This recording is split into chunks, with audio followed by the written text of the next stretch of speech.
Hi, I'm Ingrid and welcome back to my YouTube channel where I talk about technology, entrepreneurship, and personal finance.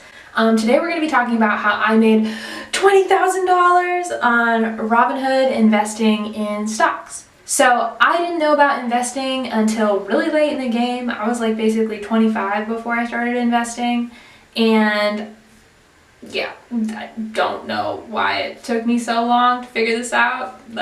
The principle behind investing is really simple. Pick people who are brilliant and smarter than you, and put your money behind their work. And hopefully it'll grow because these people are doing great work. So let's go through a play-by-play here of how much money I made each month, and kind of I'll tell you the psychology or the rundown of like what I was thinking from when I started investing until now. Take a look inside my portfolio. This year I made about $22,000 on Robinhood. I started investing April, like March, April, yeah. And I kind of just started investing like in a really casual way with index funds and some bigger companies. And I kind of just started to see the potential of investing around August. And in August, I said, you know what, I'm going to start tracking and watching and getting more interested in different companies I don't know about already. And I did really well for a while in August, and then there's this big dip here, which was really sad for me because Tesla's stock price, I don't remember what the issue was. I think it didn't get into the S&P 500 or something like that, and the stock price went down a lot that day, and it freaked me out, and I sold a bunch of stock. So, just don't do that because it went right back up right after I sold, 2 weeks later. And just be patient. If you believe in a company and you think it's a good company, then you shouldn't have to sell. The only time that I sell things is when I stop having a good feeling about a company's growth. I never sell because the stock price goes down. I sell because I don't believe enough in the company. So anyway, this all looks good and clean. Another thing that I've started doing is not moving anything in my portfolio for at least a month, because I realized that moving things around, it doesn't really help. Warren Buffett says you should hold for as long as you can. A lifetime is the best holding period for a stock. And that's because the human mind tends to sell things when things are negative. That's actually when you want to buy. You want to buy when things are negative because that means that the stock will go back up. I don't actually buy into any of that. I actually think you should just buy companies that you believe in, that you think are doing great work. Just invest in people that are smarter than you, basically. Let's discuss how I choose the stocks that I invest in. So I have kind of a theory called the technology innovation portfolio, where most people invest in index funds, right? Which is a jumble of 500 big companies in America. What if you could pick out the most innovative, fast-growing companies from those 500 companies and just invest in those? So let's prove the concept here that I'm talking about with this tech innovation portfolio by just looking at the top 10 biggest tech companies and their rate of return over the past 5 years versus the S&P 500 as a whole. A lot of big companies here.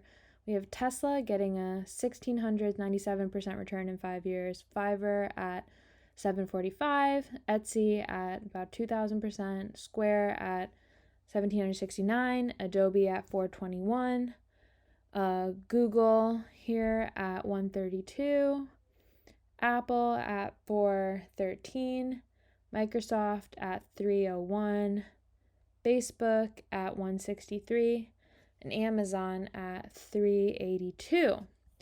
Now let's sum those and divide by 10, and we get about 800% return in 5 years.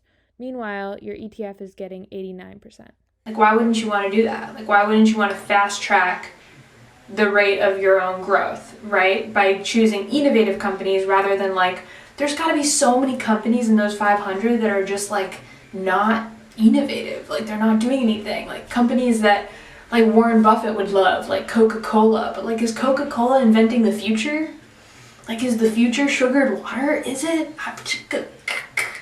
Let's talk about putting my money behind people I believe in. So Warren Buffett has a concept that the best holding period for any investment is forever.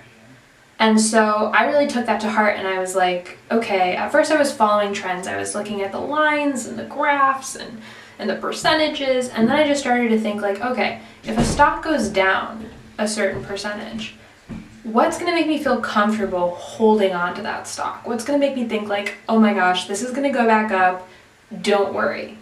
And that's like who's leading the company, right? And like what the company's mission is, and if you believe in the people behind the venture. So like fundamentally, I trust Elon Musk to like be smarter than me. You know, like I'm not, like I wouldn't say like I'm inspired by the CEO of Zoom. You know, like I would maybe put money in Zoom because like COVID and like trends and stuff, and like more people are using Zoom, but I wouldn't be like, you know what? The dude who's running Zoom is changing the world. Like that's, you know, so like I love Tesla. Like I also am investing in Neo right now. So anyway, I try to put my money behind people I believe in, behind CEOs I believe in. That way, if there is fluctuation in the stock price, I have faith that the company's going to keep growing. So how do I discover new stocks and new companies doing interesting things? There are a few ways that I do that. One thing is I just Google top movers of the day, stock market, and I can see like a list of the stocks that have grown the most in that day. So I'll maybe Google like what those companies do if they're interesting. I found a few interesting stocks this way. I found Trupanion this way, which is a company that makes dog health insurance. And it's, I think, a cool company, an interesting company. Yeah, but I just do that, and I try not to follow trends too much. I try to actually look up what the company does. So let's talk about how I assess companies to invest in the sort of tech innovation portfolio. So I love Robinhood. I love their interface. I think it makes things super easy. I literally just look up a company, I look at its growth in a week, in a month, in 3 months, and in a year, and then in 5 years. If all of those percentages are positive, then I start to have some faith in the company. If in all of those metrics the company has grown, then I'm like, okay, this feels pretty safe to me. Then I compare companies side by side. I look at their growth in 5 years, in 3 months, in 1 month, etc. And I try to think about, you know, what would be a good investment, in addition to just what I think of the company and if I think they're doing interesting work.